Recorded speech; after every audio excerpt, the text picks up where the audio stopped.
예배 전 몇 가지 말씀드리겠습니다. 예배 중에는 마스크를 벗지 마시고 또 지정된 자리에서만 예배를 드려주시면 감사하겠습니다. 그리고 나가실 때 본당 뒤편과 1층에 손소독제가 있으니 집에 가시기 전에 꼭 손소독을 하시고 돌아가시길 바랍니다. 교회에서 식사를 제공하지 않습니다. 예배 마치시고 잠깐 인사만 나누시고 바로 댁으로 돌아가 주시면 감사하겠습니다. 우리 다 같이 묵도하심으로 3월 21일 주일 오전 2부 예배를 살아계신 하나님께 올려드리겠습니다.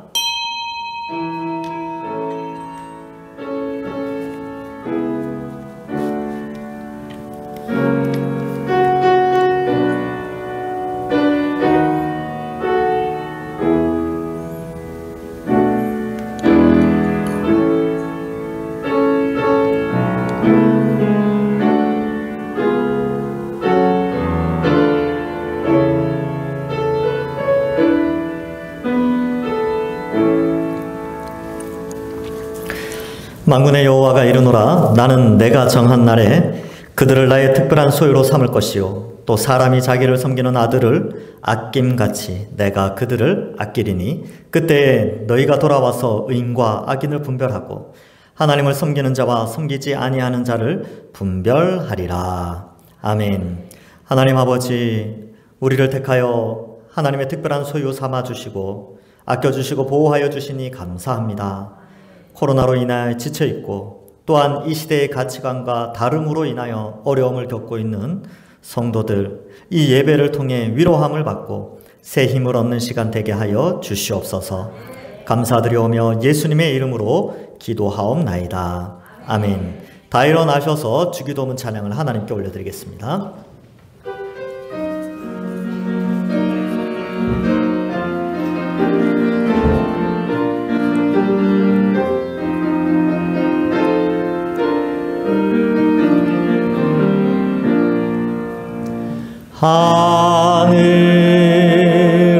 하늘에 계신 아버지,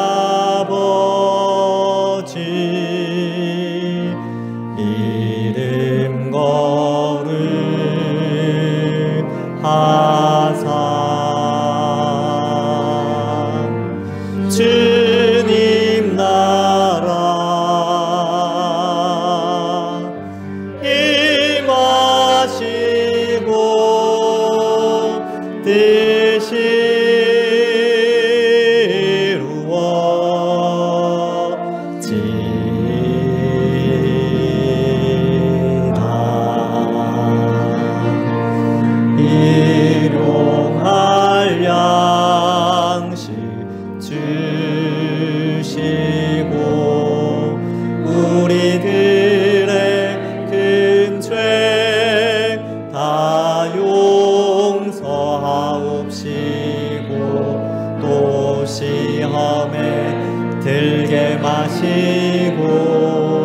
악에서 구원하소서.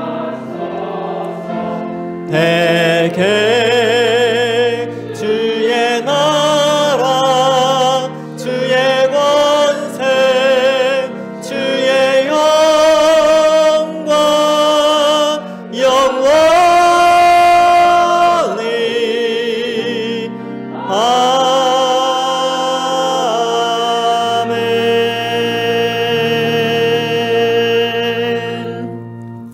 교독문 12번 시편 19편의 말씀을 함께 교독하겠습니다. 하늘이 하나님의 영광을 선포하고 날은 날에게 말하고 밤은 밤에게 지식을 전하니 언어도 없고 말씀도 없으며 들리는 소리도 없으나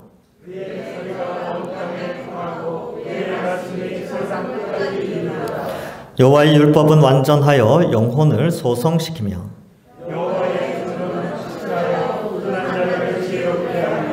여호와의 교훈은 정직하여 마음을 기쁘게 하고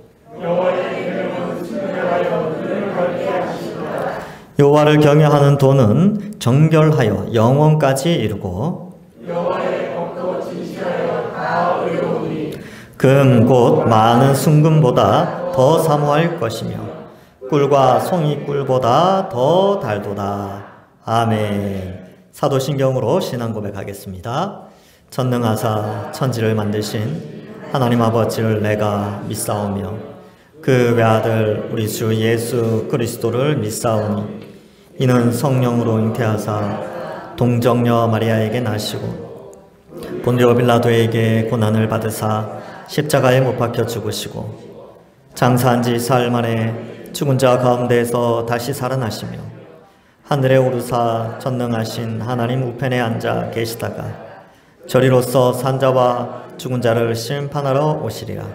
성령을 믿사오며 거룩한 공예와 성도가 서로 교통하는 것과 죄를 사하여 주시는 것과 몸이 다시 사는 것과 영원히 사는 것을 믿사옵나이다.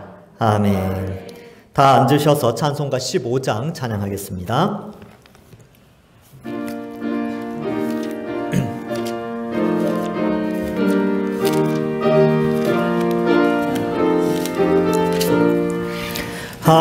하나님의 크신 사랑 하늘에서 내리사 우리 맘에 항상 계셔 온전하게 하소서. 우리 주는 자비하사 사랑 무한하시니 두려워서 떠는 자를 구원하여 주소서. 걱정 근심 많은 자를 성령 감화하시며 복과 은혜 사랑받아 평안하게 하소서. 와 끝이 되신 주님 항상 인도하셔서 마귀 유혹 받는 것을 속히 끊게 하소서. 전능하신 아버지여 주의 능력 주시고 우리 맘에 임하셔서 떠나가지 마소서.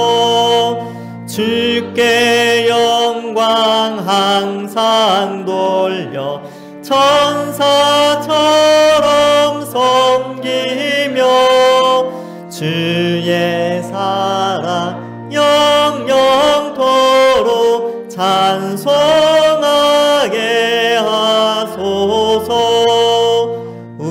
우리들이 거듭나서 힘이 없게 하시고 주의 크신 구원받아 온전하게 하소서. 영광에서 영광으로 천국까지 이르러 크신 사랑 감격하여 경배하게 하소서.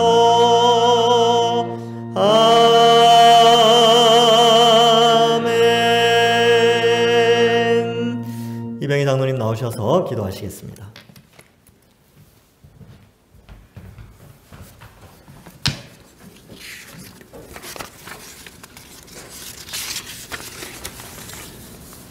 존귀와 영광을 받으시기에 합당하신 주님, 이 땅에 오셔서 저희를 위하여 고난받으시고 십자가에 못 박혀 죽으심으로 저희를 살리신 은혜와 사랑에 감사를 드립니다. 이 시간 주님의 그 크신 사랑을 온몸으로 느끼며 예배드리기 원하오니 예배 가운데 임재하여 주시고 하나님만을 높이는 예배의 시간이 되게 하여 주옵소서. 사순절 기간입니다. 주님의 고난을 묵상함을 통해 주님께서 가셨던 길을 함께 걷게 하옵소서. 날마다 성화의 여정을 걷게 하시고 세상 속에서 오직 주님만을 소망하며 살아가는 거룩한 백성들이 되게 하여 주옵소서. 온 세상을 뒤덮고 있는 코로나 바이러스로 인한 두려움과 공포 속에서도 저희를 눈동자같이 안전하게 지켜주시고 보호해 주시며 좌절하지 않도록 돌봐주시는 주님의 크신 은혜에 감사와 영광을 드립니다. 이제 백신 접종의 시작과 더불어 코로나 바이러스가 더 이상 확산되지 않도록 방역 당국과 우리가 하나 되어 조속한 치료와 회복에 힘쓰게 하시고 공포에서 벗어나 깨어 기도하게 하옵소서. 코로나 바이러스 전염병이 길어지면서 믿음이 연약한 자들이 믿음에서 떨어져 나가고 있습니다. 저들을 불쌍히 여기시고 저들의 마음을 붙들어 주옵소서. 은혜로우신 주님, 추웠던 겨울이 물러나고 따스한 봄의 기온이 점점 완연해지고 있습니다. 추위와 물질의 궁핍한 가운데 얼어붙었던 삶이 이제 서서히 녹아내리게 하시고 우리 주변에 소외된 이웃을 되돌아보게 하여 주옵소서. 오늘 이 시간도 아픈 몸으로 고통받고 있는 성도들에게 주님의 귀한 능력의 손을 내밀어 주셔서 모든 병의 근원을 차단해 주시옵고 완전하고 건강한 몸으로 회복시켜 주옵소서. 대통령을 비롯한 위정자들에게 지혜와 명철을 더하여 주옵소서. 백성들의 소리에 귀를 기울이며 무엇보다 하나님을 두려워하고 경외하여 자신의 안위와 영달을 구하는 것이 아니라 국민의 아픔과 고통을 위해 봉사하는 공명정대한 정치가 이루어지도록 은혜 내려 주옵소서. 김지호 몰로 목사님을 비롯하여 본 교회에서 파송한 세 분의 선교사님들의 건강과 가정을 지켜주시고 주님 주신 사명을 감당하기에 부족함이 없도록 인도하여 주옵소서. 오늘도 말씀을 두고 단위에 서신 홍순영 담임 목사님께 영역간의 강건함을 주시고 성령의 능력으로 붙들어 주시어 선포되는 말씀으로 인해 우리의 영혼이 변화되고 회복되고 치유되는 역사가 일어나게 하여 주옵소서. 예배의 시종을 주님께 의탁하오며 예수 그리스도의 이름으로 기도드리옵나이다. 아멘.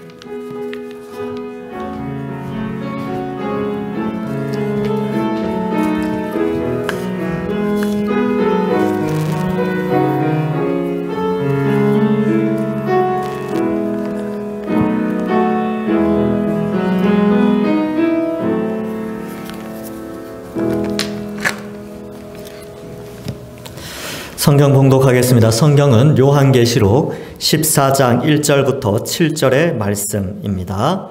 요한계시록 14장 1절에서 7절의 말씀입니다. 제가 봉독하겠습니다. 또 내가 보니 보라, 어린 양이 시온산에 섰고 그와 함께 14만 4천이 서 있는데 그들의 이마에는 어린 양의 이름과 그 아버지의 이름을 쓴 것이 있더라. 내가 하늘에서 나는 소리를 들으니 많은 물소리와도 같고 큰 우레소리와도 같은데 내가 들은 소리는 검은 고 타는 자들이 그 검은 고를 타는 것 같더라. 그들이 보좌 앞과 네 생물과 장로들 앞에서 새 노래를 부르니 땅에서 속량함을 받은 14만 4천 밖에는 능히 이 노래를 배울 자가 없더라. 이 사람들은 여자와 더불어 더럽히지 아니하고 순결한 자라. 어린 양이 어디로 인도하든지 따라가는 자며 사람 가운데에서 속량함을 받아 처음 익은 열매로 하나님과 어린 양에게 속한 자들이니 그 입에 거짓말이 없고 흠이 없는 자들이더라. 또 보니 다른 천사가 공중에 날아가는데 땅에 거주하는 자들 곧 모든 민족과 종족과 방언과 백성에게 전할 영원한 복음을 가졌더라. 그가 큰 음성으로 이르되 하나님을 두려워하며 그에게 영광을 돌리라. 이는 그의 심판의 시간이 이르렀음이니 하늘과 땅과 바다와 물들의 근원을 만드신 이를 경배하라 하더라. 아멘. 교회 소식 전해드리겠습니다. 코로나19 거리두기 2단계 발표에 따라서 이번 주에도 좌석수 20% 이내로 1, 2, 3부 대면 예배를 드리게 되었습니다. 또한 각 가정에서 비대면 실시간 영상 예배를 드리는 분들께도 감사를 드립니다. 금요기도회는 당분간 드리지 않습니다. 온라인 양육과정 실시 안내입니다. 지난주 목요일, 토요일 개인 성경 연구와 복음 강좌가 시작되었습니다. 참여해주신 분들께 감사를 드립니다. 혹 오늘이라도 신청을 하시고자 하시면 동참하실 수 있습니다. 또 함께 참여하고 싶은 분들, 또 매주는 참석하지 못하더라도 가끔씩 어떤 내용인가 궁금하신 분들은 홈페이지에 들어가시면 양육 강의라고 해서 홈페이지 메인 화면에 있습니다. 거기를 클릭해서 보시면 영상을 보실 수 있습니다. 또한 지난주까지 신청을 하시고 교재를 수령하지 못하신 분들은 수령해 가시기 바랍니다. 요람 배부 안내입니다. 2021년도 교회 요람이 나왔습니다. 각 가정당 한 부씩 가져가시고 외부로 유출되지 않도록 주의해 주시기 바랍니다. 가정당 한 권입니다. 부부가 2권 가져가시면 안 됩니다. 그리고 이번 요람에는 주소와 생년월일을 생략했습니다. 개인정보가 있기 때문에 최대한 약소하게 만들었고, 지금 만들어진 요람도 전화번호가 적혀 있기 때문에 어쨌든 외부로 유출되지 않도록 각자가 신경을 써주시기 바랍니다. 요람을 가져가실 때 꼭 수령 확인을 하시고 가져가시기 바랍니다. 모임 및 예고 안내입니다. 오늘 2부 예배 후 낮 12시 10분에 정기당회가 당회실에서 있습니다. 평소노회 소회 모임이 내일 3월 22일 월요일 오전 10시 양무리 교회에서 있습니다. 우리는 지금 요한계시록을 살펴보고 있습니다. 이 요한계시록은 사실 많은 사람들이 좀 두려움으로 접근하시는 분들이 많은데, 요한계시록은 사실 믿는 자들에게는 소망의 책입니다. 그래서 읽으면 기쁨이 넘치고 소망이 넘치고, 또 이 시대의 가치관 때문에 많이 연약해져 있고 힘든 그런 심령, 상한 심령들에게 이 요한계시록의 말씀을 통하여 새로운 힘을 얻고 능력을 얻는 그러한 말씀이 있죠. 우리가 지금 살펴보고 있는데 12장부터 14장까지는 아주 중요한 교회의 역사를 기록하고 있습니다.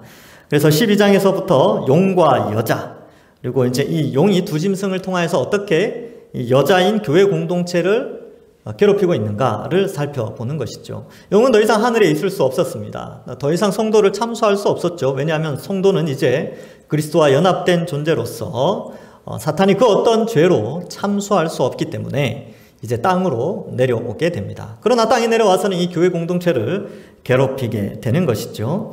그래서 이 용은 용대로 공격을 하고, 첫째 짐승은 첫째 짐승대로, 둘째 짐승은 둘째 짐승대로 그리스도의 승천 후부터 재림 때까지 그 기간 동안 교회를 괴롭게 하게 됩니다. 그래서 첫째 짐승은 외적인 어떤 핍박들, 이런 것들을 의미했고, 둘째 짐승은 어쩌면 내부에서 발생할 수 있는 그런 이단들을 나타내는 거짓 선지자를 표현하고 있다. 이것을 살펴봤습니다. 또한 지난주에 우리 아주 중요한 요한계시록의 이슈가 되는 부분이죠. 666 표에 대해서 살펴봤는데, 상징적으로 해석을 해서 이 이마나 손에 표를 받는다는 것은 소유권에 대한 문제인데, 바로 짐승의 소유냐 하나님의 소유냐, 이것을 분간하는 것이고, 오늘 본문에 보면 이제 짐승의 표를 이마나 손에 받는 것이 아니라 예수 그리스도의 표, 예수 그리스도와 하나님 아버지의 표를 이마에 받은 사람들에 대한 내용이 나오게 됩니다. 그래서 이 모든 것들이 표다, 이마에 이름이 새겨진다, 이런 것들은 다 상징을 의미하는 것이라고 말씀을 드렸습니다. 자, 그래서 이러한 성령으로 이마에 인치심을 받은 우리는 어떤 존재인지 이제 우리가 14장을 통해서 알 수 있는데, 사도 요한의 초점이 이 12장, 13장에서는 일종의 이 악의 무리, 악의 세계에 대해서, 사탄의 세계에 대해서 설명을 좀 상세하게 했다면, 14장에 들어와서는 선의 세계, 즉 하나님의 백성들과 연관된 그 시각을 그렇게 우리에게 옮겨가도록 인도하고 있습니다. 그래서 악의 세계에서 하나님의 속한 선의 세계로 우리의 시각을 옮겨가고 있는데, 그 환상을 통해서 어린 양 예수님을 따르는 그 무리의 장엄한 영광과 승리를 14장에서 묘사하고 있는 것을 볼 수 있습니다.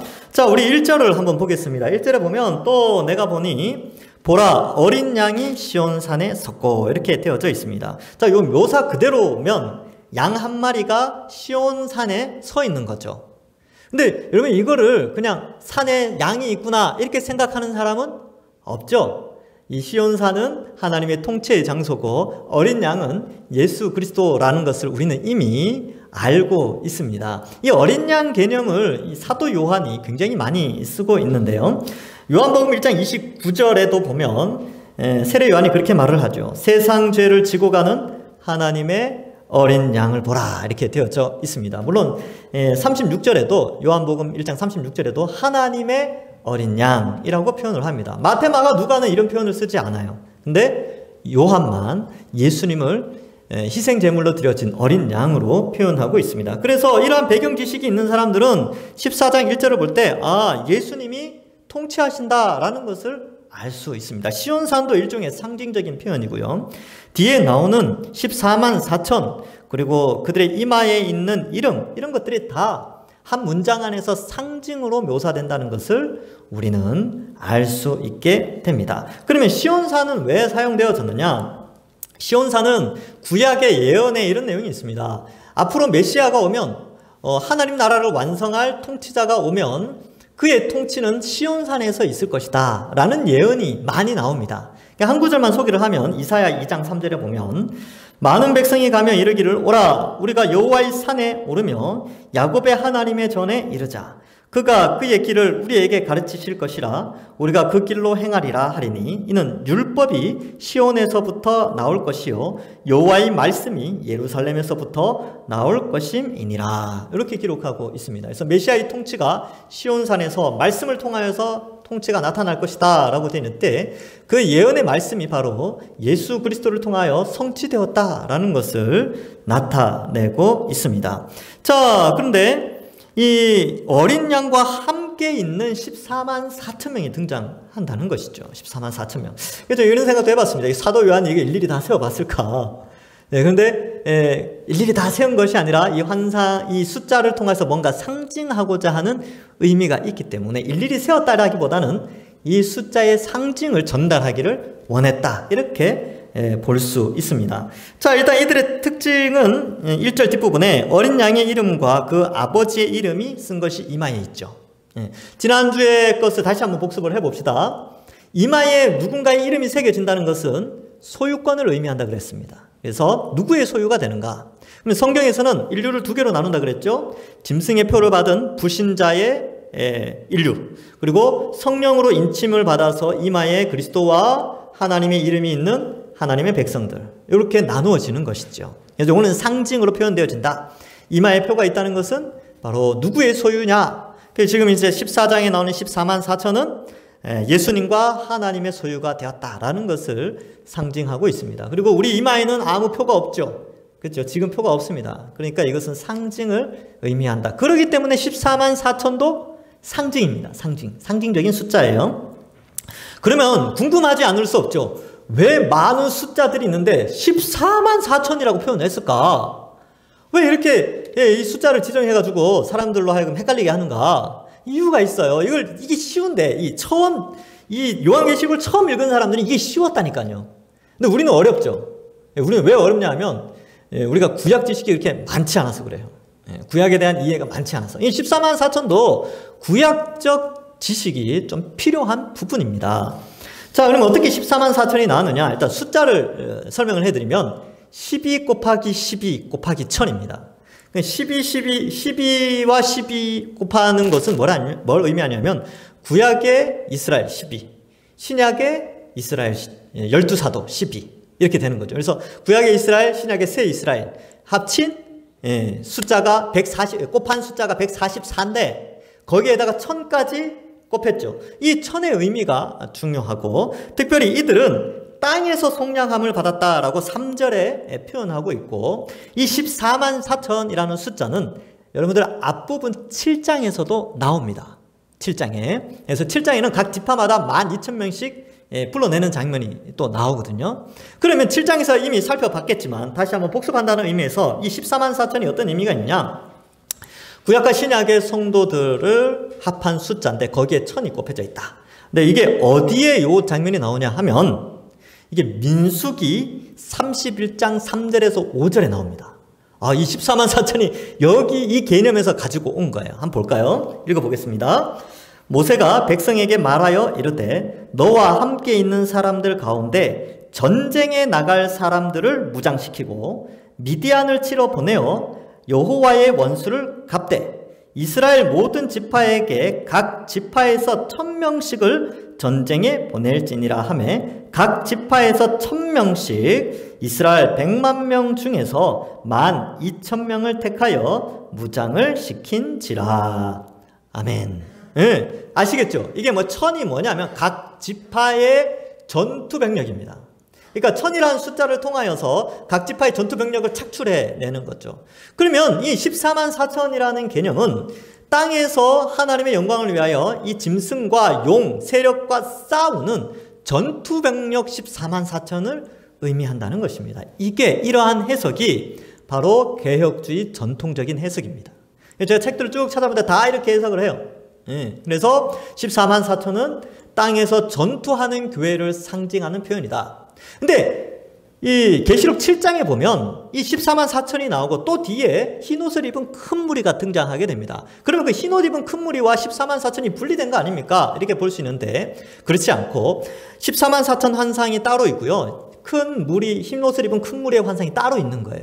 그래서 흰옷을 입은 큰 무리도 역시 동일하게 교회 공동체를 상징하는데 그 흰옷을 입은 큰 무리는 천상의 교회, 즉 승리한 교회를 상징하는 것이고 14만 4천은 지상에서 전투하는 교회를 상징하는 것이다 라고 해석을 하게 됩니다. 그래서 여러분 이단들 가운데 이걸 분리해가지고 나중에 예수님이 재림하면 천상에 14만 4천이 있고 이 땅에서 나머지 사람들이 산다. 이걸 분리하는 사람들이 있어요. 뭐 여호와의 증인이나 뭐 이런데 아니면 뭐 요즘 한국에 있는 많은 이단들 있죠. 그죠. 그런 이단들이 다 이런 개념을 가지고 있어요. 잘못된 개념. 이걸 분리하게 됐지요. 그런데 한번 생각해 봅시다. 어떤 사람이 이렇게 말해요. 이 14만 4천이 누구냐? 이거는 한국 사람 14만 4천이다. 여러분 이렇게 해석을 하면 진리의 보편성에 맞습니까? 안 맞습니까? 안 맞죠? 그럼 한국에서 등장한 이단들 자기들이 14만 4천이 채워지면 마지막이 된다 이렇게 주장을 하는데 여러분 그게 맞습니까? 틀립니까? 틀리죠. 왜? 과거 500년 전, 1000년 전, 1500년 전 사람들은 그렇게 해석을 안 했어요. 진리의 보편성에서 어긋납니다. 근데 자기 공동체, 자기 이단 집단들, 자기들이 14만 4천이 채워지면 뭐 완성된다 이렇게 표현하는데 그렇게 주장하는 단체가 전 세계에 엄청나게 많습니다. 그거 다 합치면 벌써 14만 4천이 넘었죠. 그러니까 이 14만 4천은 숫자, 그냥 문자적 숫자로 생각하시면 안 되고 상징적인 전투병력, 땅에서 주의 영광을 위하여 복음을 지키기 위하여 싸우는 전투병력이다. 이런 상징적인 이미지로 생각을 해야 됩니다. 또 이렇게 해석하는 사람도 있어요. 14만 4천은 이 순교자의 숫자다. 이 순교자 14만 4천이 채워지면 이제 그때 끝이 온다. 이렇게 주장하는 사람들이 있는데 그것도 맞지 않습니다. 일단 14만 4천이 채워지면 끝이 온다는 그런 내용이 성경에 없어요. 없습니다. 그런 게 없고요. 그 다음에 여러분 예수님이 오셔서 순교자에 대한 이야기를 할 때 순교자가 어디서부터 시작되냐면 아벨의 피부터 시작해요. 아벨의 피부터 모든 선지자의 피, 구약의 수많은 사람들이 죽어왔다는 거죠. 그리고 신약시대에 교회가 탄생하고 나서 얼마나 많은 사람이 죽었습니까? 14만 4천보다 훨씬 넘는 사람들이 하나님의 영광을 위하여 복음을 위하여 죽어갔습니다. 그런데 이 14만 4천은 순교자의 숫자다 이렇게 정의 내릴 수가 없다는 거예요. 그러니까 이 14만 4천은 결국 예수님을 믿는 전투하는 이 용과 두 마리 짐승과 17장에 나오는 음녀와 전쟁하는 전투병력 교회, 그러니까 전투하는 교회를 상징하는 것임을 우리가 인식해야 합니다. 그래서 군인들 보면 인식표라는 게 있습니다. 이렇게 목걸이 같은 거 있고 이렇게 보셨어요? 군번줄이라고 하죠. 그 인식표가 있잖아요. 마찬가지로 하나님이 성령을 우리에게 부어주셔서 우리 이마에 우리가 누구인지 그 정체성을 설명해 주죠. 그래서 우리는 전투병력, 전투하는 14만 4천에 우리 모두가 다 들어가 있다는 겁니다. 그러니까 여러분들 누가 다가와가지고 당신 14만 4천 안에 들어가지 않으면 지옥 갑니다. 이렇게 말하는데 흔들리면 됩니까? 안 됩니까? 안 되죠. 제대로 가르쳐줘야죠. 누가 그렇게 이야기하면. 아니라고. 14만 4천은 민수기 31장 2절에 3절에서 5절의 말씀인데 하고 설명해 줘야 돼요. 이러한 상징적인 의미를 설명해 줘야 되는 것이죠. 그래서 잘못된 해석을 바르게 이해해야 되는데, 여러분 이 뭐 오늘날 여러분들이 옛날과 다르게 유튜브라는 것을 통해서 요한계시록 해석을 많이 보는 사람들이 있을 거예요. 제가 이제 말씀드립니다. 앞으로 유튜브를 통해서 요한계시록 보지 마세요. 동산교회 유튜브에 나오는 요한계시록만 보세요.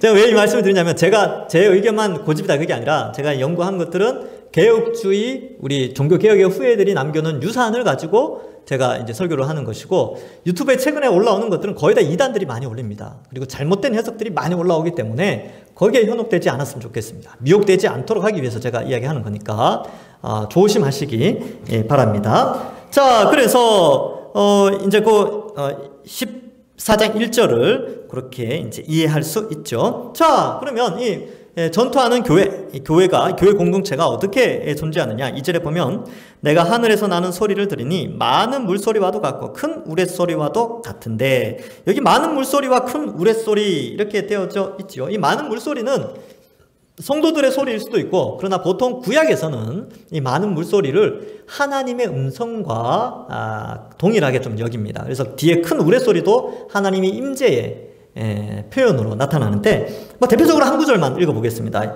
에스겔 43장 2절에 보면 이렇게 나옵니다.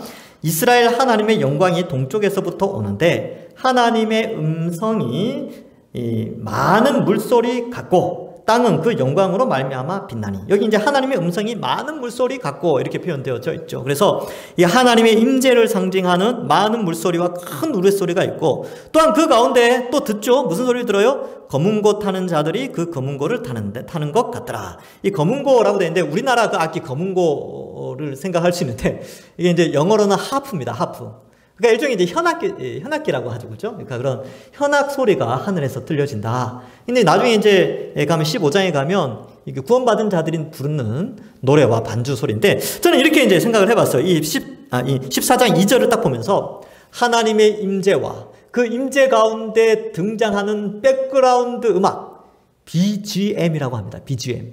백그라운드 뮤직. 이런 용어를 많이 써요, 요즘 사람들이. 백그라운드 음악이 이제 이 현악, 하프 소리가 쫙 들리고 많은 물소리와 큰 우레소리가 탁 나타나면서 하나님의 보좌가 나타나는 거죠. 그 배경을 지금 설명하고 있습니다. 그래서 3절에 보면 그들이 14만 4천이죠. 보좌 앞과 내생물과 장로 앞에서 새 노래를 부른다. 이렇게 되는데, 보좌 앞, 내생물, 장로, 이 표현은 다 하나님의 보좌를 상징하는 의미입니다. 하나님의 임재를 상징하는 표현들이 있죠. 그래서 뭐 내생물에 대해서는 앞에 이제 또 많이 나왔는데, 뭐 이렇게 하늘을 날고 뭐 이렇게 어떤 일반적인 천사 그런 모습이 아니라 어떤 그런 보좌를 보좌하는 그러한 자들입니다.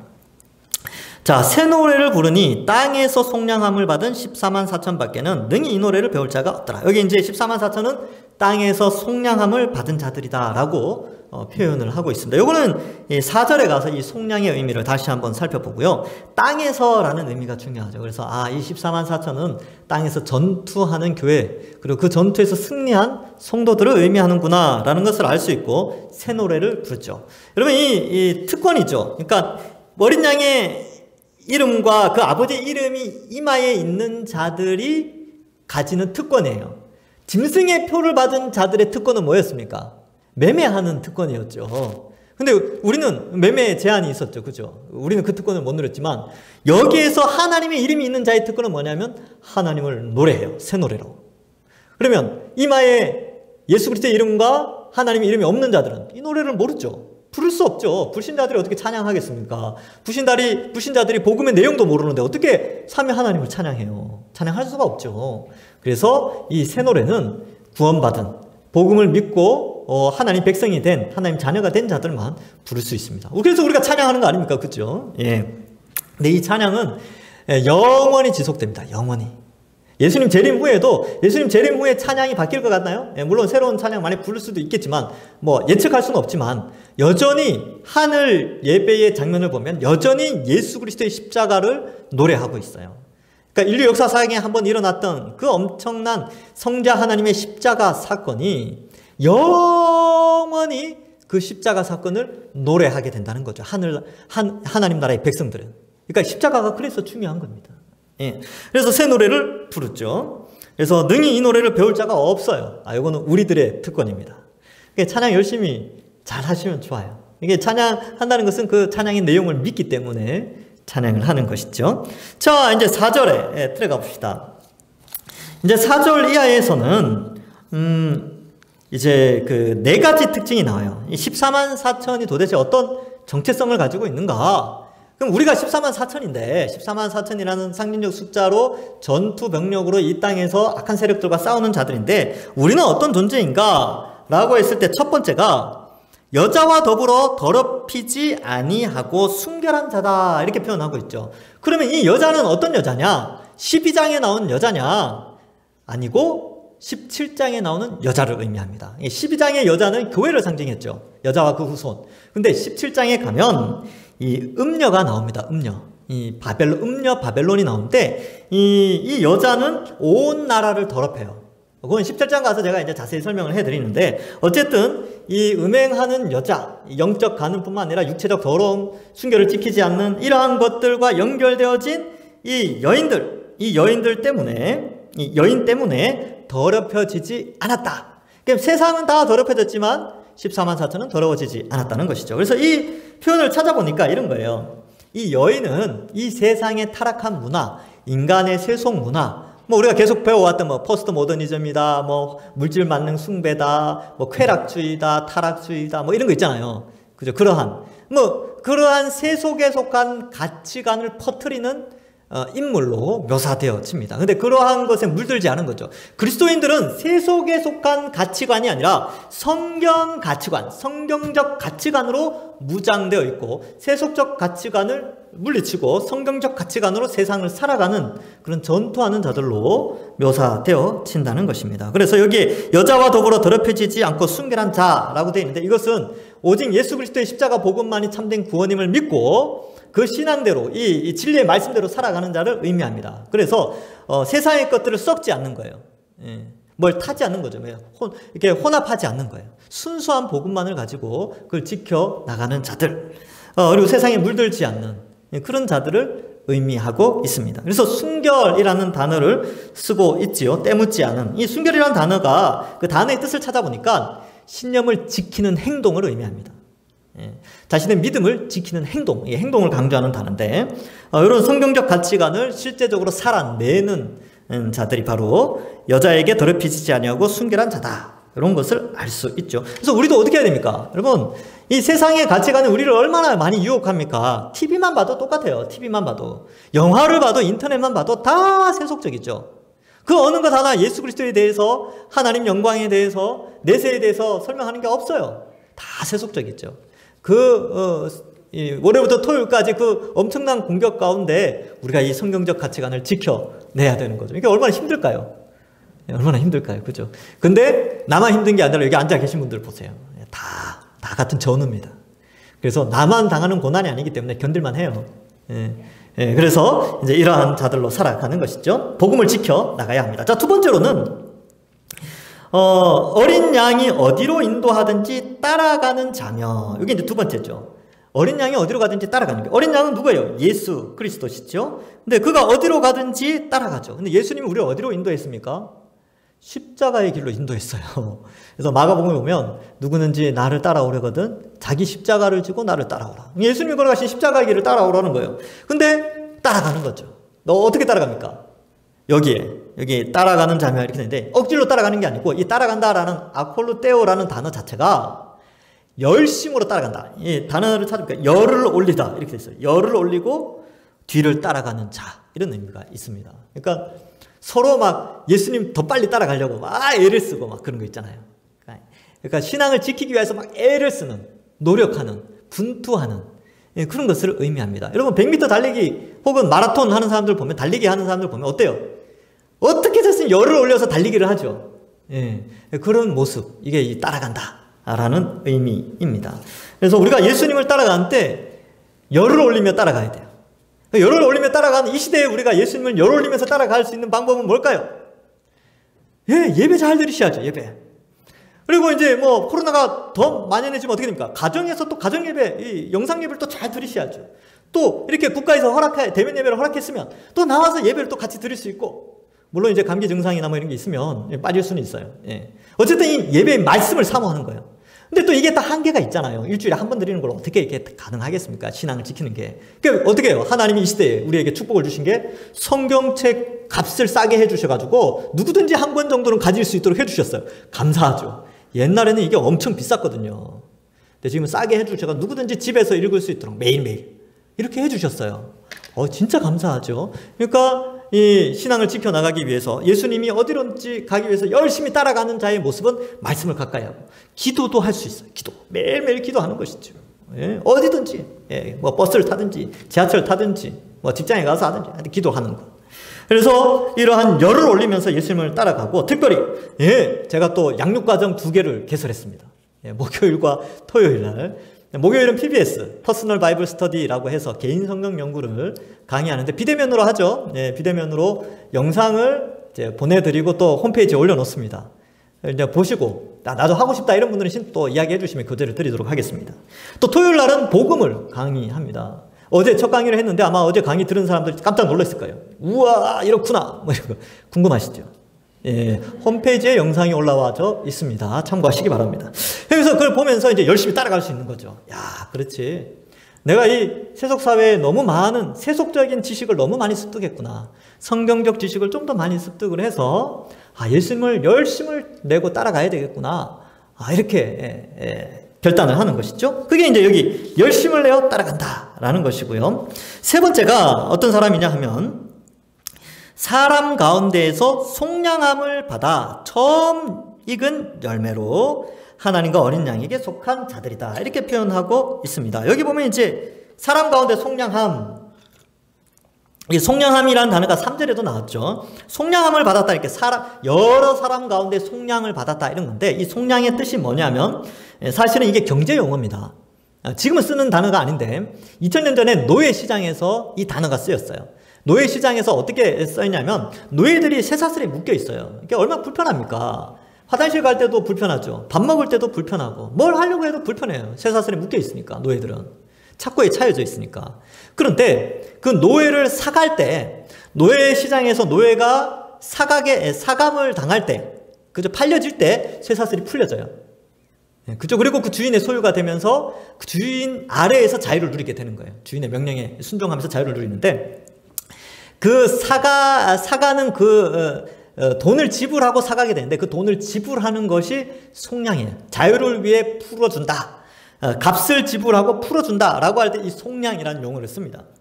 그래서 노예 시장에서 내가 제 속량할게 하고 돈을 지불하는 거예요. 그러면 이제 사가는 거죠. 여러분이 우리가 속량함을 받았다라는 것은 우리가 죄의 사슬에 묶여 있어요. 죄의 노예였다니까요. 죄를 지을 수밖에 없었던 죄의 지배를 받고 죄의 형벌을 받아야 되는 그러한 비참한 인생이었는데 예수님이 십자가에서 우리의 죄의 형벌을 대신하여서 대신 죽어주셨습니다. 그래서 누구든지 예수님을 믿는 사람은 그리스도와 연합되어져서 그리스도로부터 의를 전가받아서 하나님의 자녀가 되는 하나님의 의의 자녀가 되는 축복을 누리게 해주셨죠. 그래서 우리는 노예에서 풀려나서 노예로 들어간 게 아니라 노예에서 풀려나서 자녀로 들어가 버리는 거예요. 양자의 영을 받았거든요. 그것으로 말미암아 우리가 속량함을 받게 되었습니다. 근데 우리의 속량에는요 값이 지불되었어요. 그 값이 뭐냐면 예수님의 십자가의 피입니다. 이 내용이 고린도전서 6장 20절에도 나옵니다. 여러 군데 나오는데 에베소서 1장에도 나왔었죠. 근데 고린도전서 6장 20절에 이걸 잘 설명하고 있어요. 읽어보겠습니다. 너희는 값으로 산 것이 되었으니 그런즉 너희 몸으로 하나님께 영광을 돌리라. 여기 값으로 산 것이라는 용어가 여기에 나오는 속량이라는 단어와 똑같은 단어입니다.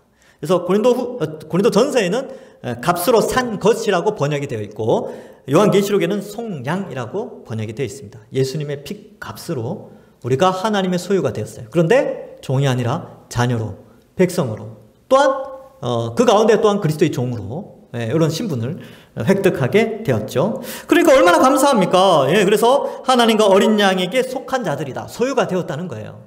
그러니까 이 지금 성령의 인치심으로 이마에 그리스도의 이름과 하나님의 이름이 쓰여져서 소유가 되었고 예수님의 피로 말미암아 우리가 이 하나님의 피값으로 말미암아 하나님의 소유가 되었다. 하나님과 예수님의 소유가 되었다라는 것을 설명하고 있습니다. 그래서 우리는 우리 게 아니에요. 우리는 더 이상 우리 게 아닙니다. 우리는 하나님 거예요. 여러분 자식들은? 자식도 하나님 거죠. 하나님 거예요. 여러분들이 가지고 있는 모든 것들은, 여러분들이 뭐 물질을 가지고 있다. 또 누구 겁니까? 하나님 거예요. 건강 가지고 있다. 누구 겁니까? 하나님 거예요. 왜? 우리의 모든 소유권이 하나님께로 이양되어졌기 때문에. 예수 그리스도의 피값으로. 내 거라고 생각하면 조금 생각해 보셔야 돼요. 내 게 아니에요. 자식이 내 게 아니라니까요. 예, 하나님 거예요. 여러분들이 가지고 있는 그 모든 게 다 하나님 겁니다. 근데 하나님이 선물로 주셨죠. 예, 그러니까 귀하게 여겨야 돼요. 그 재물도 귀하게 여기고, 자식들도 귀하게 여기고, 여러분들이 생업에 속한 그 직장도 귀하게 여기고, 하나님 영광을 위해서 그래서 살아가는 것이죠. 예. 하나님 겁니다. 여기서 하나님 거다 이렇게 이제 것만 된 것도 감사한데 5절에서 또 하나님 것임을 여기 이제 또 하나 설명 더 하는 게 처음 익은 열매. 5절 전에 4절 끝에 처음 익은 열매 이 표현도 사실 하나님의 소유된 것을 설명하고 있습니다. 이 처음 익은 이 열매에 대해서 설명하는 것은 구약에 여러 군데 나오는데 뭐 출애굽기에도 나오고 민수기에도 이 내용이 많이 나와요. 첫 열매가 되었다 이런 표현이. 근데 예레미야 2장 3절에 보면 이런 말씀이 나옵니다. 이스라엘은 여호와를 위한 성물 곧 그의 소산 중 첫 열매이니 그를 삼키는 자면 모두 벌을 받아 재앙이 그들에게 닥치리라 여호와의 말씀이니라 이렇게 기록하고 있어요. 그러니까 이스라엘은 하나님의 소산 중 첫 열매다 이렇게 표현하고 있죠. 그러니까 하나님의 택한 백성들은 하나님의 첫 열매가 됩니다. 그러니까 여기에 보면 처음 익은 열매로 이런 표현은 하나님의 소유로 이런 뜻이에요. 처음 익은 열매는 다 하나님 거거든요. 그러니까 구약의 이스라엘 사람들이 처음 익은 열매는 다 하나님께 드렸죠. 그러니까 우리가 다 예수 그리스도로 말미암아 처음 익은 열매가 된 겁니다. 하나님 소유가 되었다는 뜻이지요. 자, 그런 의미를 나타내고 있습니다. 여러분, 하나님의 소유가 되었다는 것은 결국 하나님이 보호하시고 아낀다는 표현이에요. 여러분들의 소유된 것 여러분들이 귀하게 여기죠. 어떻습니까? 귀한 거. 여러분 집에서 제일 비싼 항목이 뭡니까? 제일 비싼 재산 항목 그거 아끼지 않습니까? 뭐 어떤 사람은 차일 수도 있고요. 막 학생들 보면 막 핸드폰 귀하게 여기죠. 또 뭐가 있을까요? 하여튼 뭐 비싸고 귀한 거는 어때요? 소중히 다루고 아끼게 돼 있습니다. 그런데 하나님께서 성자 하나님의 그 보배로운 피값으로 우리를 소유 삼아 주셨다면 우리를 어떻게 대하시겠습니까? 우리를 아끼시죠. 보호하시죠. 어떻게든지 양육해 주시죠. 책임져 주시고 우리 인생을 끝까지 함께 해 주신다는 겁니다. 우리가 이걸 믿는 거예요. 그러니까 그래서 이 14만 4천의 축복이 여기에 있는 것이죠. 그리고 5절에 보시면 이제 네 번째 그 입에 거짓말이 없고 흠이 없는 자들이더라 이렇게 기록하고 있지요. 거짓이 없어요. 이거는 이 14만 4천의 거룩함을 드러내는 단적인 표현인데 이 하나님의 백성, 구원받은 백성이 거짓을 행하지 않는 것은 구약에도 굉장히 많이 나옵니다. 시편 24편 3절 4절에 보면 여호와의 산에 오를 자가 누구며 시온산이죠.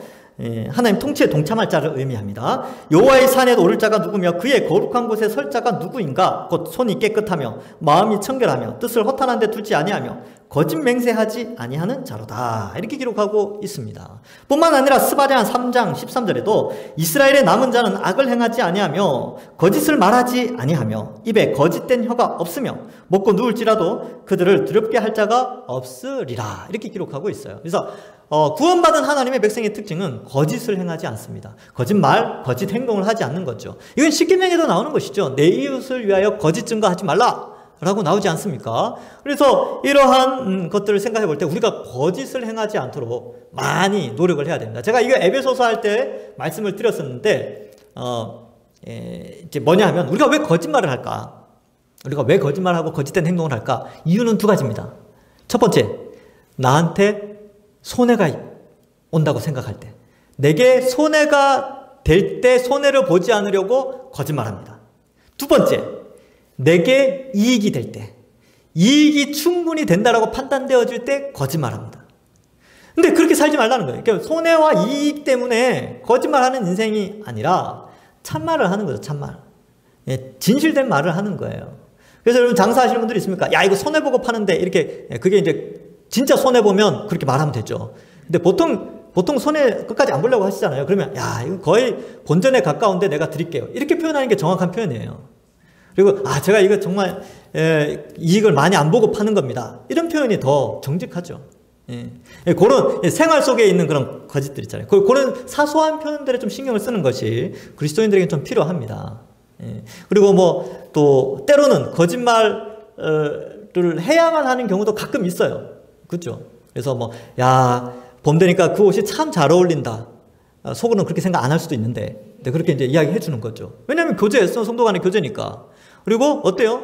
너 참 더 멋있어진 것 같다. 또 실제로 더 멋있어졌는데 또 그렇게 말 더 부풀려서 이야기하는 것도 좋습니다. 그러니까 관계를 아름답게 형성하고 그리스도인으로서의 그런 교제의 풍성함을 위하여서 좀 이렇게 좋게 덕을 쌓는 표현들은 아주 괜찮아요. 그리고 또 뭐 라합 같은 경우도 생명, 하나님 백성의 생존과 하나님 영광을 위해서 또 이렇게 자기 백성들에게 거짓말을 했잖아요. 이게 정탐꾼 못 봤다 그러고 막 그렇게 했지 않습니까? 그런 특별한 경우를 제외하고는 일반적인 삶 속에서 우리는 진실된 말을 하려고 노력하셔야 돼요. 그래서 같이 노력합시다. 저도 마찬가지고요. 저는 목사니까 앞으로 평생 거짓말 안 하겠습니까? 아까 그런 경우에 의해서 손해보거나 이익이 날 때 거짓말 할 수 있겠죠. 그럴 때 이 말씀을 저도 좀 기억하기를 원해요. 제가 이렇게 말해야 저부터 변하니까, 저부터 다짐을 하니까 우리 같이 노력합시다. 네.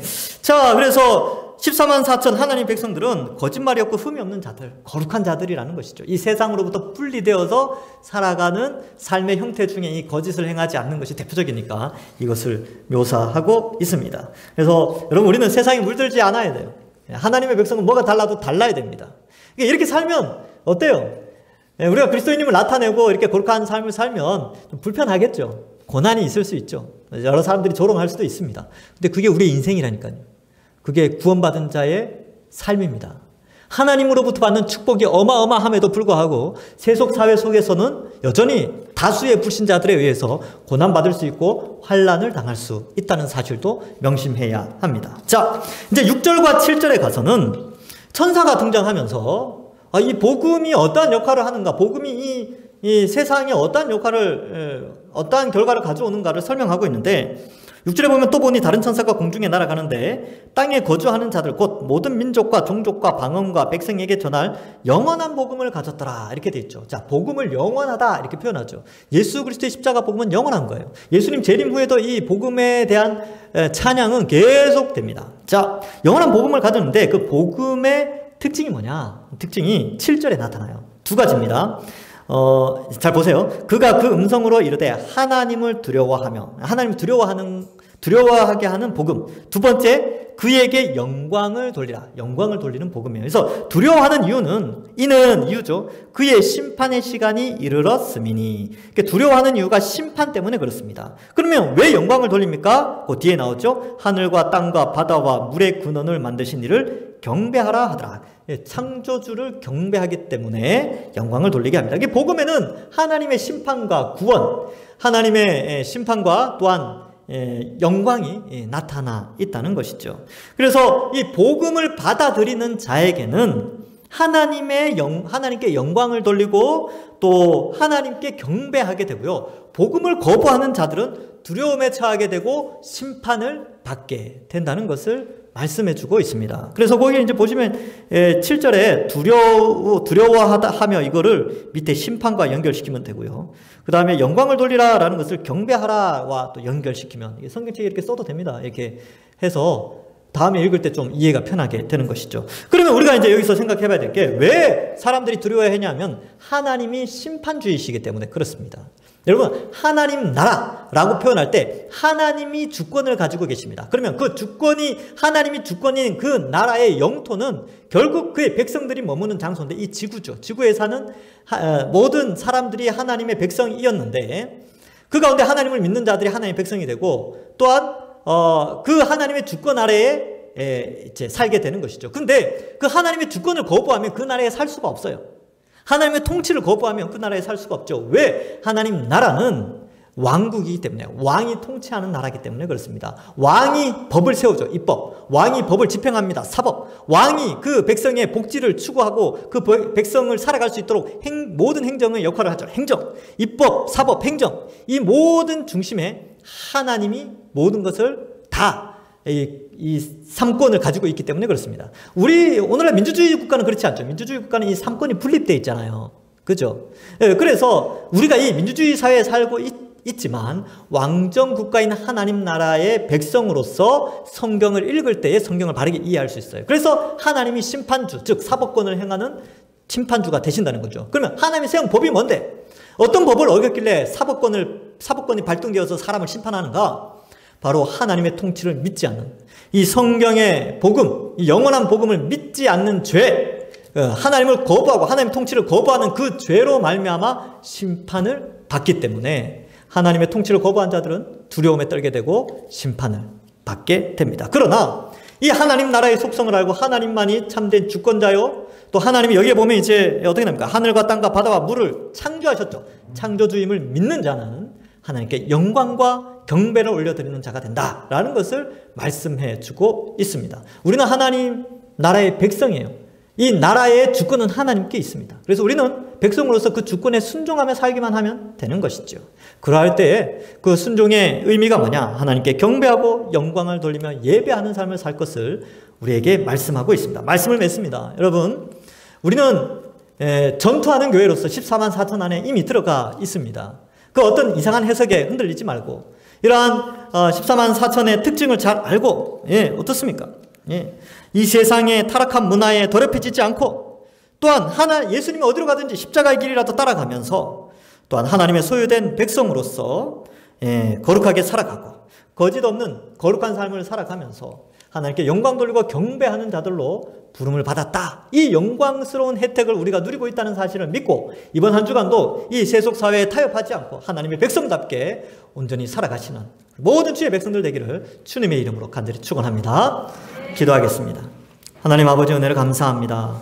우리를 택하여 구원하여 주시고 하나님 자녀 삼으시며 또 이 세속사회와 싸워 전투하며 거룩을 실천해 나가는 14만 4천 안에 소속된 교회 공동체로 삼아주시니 감사합니다. 이제 우리가 우리 것이 아니요 하나님의 소유되었사오니 우리가 어떤 인생을 살아가든지 하나님 지키시고 보호하여 주셔서 이 땅 가운데 하나님 백성답게 살아가는 우리들 될 수 있도록 축복하여 주옵소서. 이번 한 주간도 함께 하여 주실 줄 믿사옵고 감사드리오며 예수님의 이름으로 기도하옵나이다. 아멘.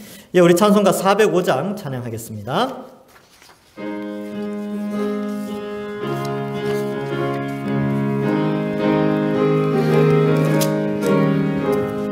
주의 친절한 마음이 평안하리니 항상 기쁘고 복이 되겠네. 영원하신 팔에 안기세 주의 팔에 그 크신 팔에 안기세 주의 팔에 영원하신 팔에 안기세 날이 갈수록 주의 사랑이 두를 광명하게 비치고 천성 가는 길 눈이 가리니 영원하신 팔에 안기세 주의 팔에 그 크신 팔에 안기세 주의 팔에 영원하신 팔에 안기세 주의 보좌로 나아갈 때에 기뻐 찬미 소리 외치고 겁과 두려움 없어지리니 영원하신 팔에 안기세 주의 팔에 그 크신 팔에 안기세 주의 팔에 영원하신 팔에 안기세. 아멘. 다 같이 드리신 예물을 봉헌하고 축복 기도하겠습니다. 하나님 아버지 은혜를 감사합니다. 코로나로 인하여서 여러 가지 어려운 형편 가운데 있지만 우리 동산의 모든 가족들 이렇게 예배당에서 또 각 가정에서 예배드리게 하여 주시니 감사합니다. 우리를 택하여 구원해 주신 삼위 하나님의 그 큰 사랑에 감사하여 정성을 다해 이 예물을 올려드리오니 하나님께서 기쁘게 받아 주시옵소서. 어려운 시간을 보내고 있는 우리 동산의 모든 가족들, 이 어려울 때에도 늘 풍성하진 않더라도 늘 자족하는 마음 주시옵고, 또한 하나님이 허락하신다면 물질의 풍성한 복도 허락하여 주시옵소서. 특별히 우리 오성만 실무 집사님, 김성숙 권사님 가정에서 결혼기념을 감사해서 중식 예물을 드리오니 이들의 가정에 큰 복을 주시고 하는 모든 사업과 일 위에, 또한 귀한 자녀들 위해 앞길이 평탄케 되는 축복도 허락하여 주시옵소서. 이번 한 주간도 우리 동산의 모든 가족들 귀하게 여겨주시고 물질과 건강에 어려움 없도록 늘 지켜주실 줄 믿사옵고 감사드리오며 예수님의 이름으로 기도하옵나이다. 아멘.